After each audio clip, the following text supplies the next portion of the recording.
the property market can be a little bit like an oil tanker, and it can take quite a while for it to change direction up or down.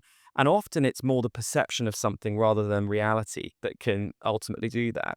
But there are interesting like shocks or where things have happened so quickly that we've seen. And that's sometimes the really cool stuff in terms of some of the data that we see, not always for the property market or for our partners, but a great example was Brexit. And the vote of Brexit happened. And literally overnight, we went from kind of double digit demand, so lots of leads going around, to it falling 10% literally in the week after. And then it fell 11% the month after. So we went from, high double, decent teen digit kind of growth and people looking for properties down to that 10, 11%. In London, it was down 30% in that week post-Brexit vote saying we're going to leave. And what was interesting is the 10%, although it was a national average, we saw huge regional differences where those that had supported the Brexit vote, their demand actually went up.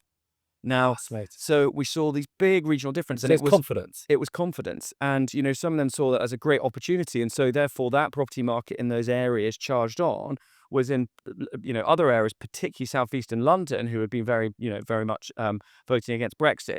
That market completely retreated.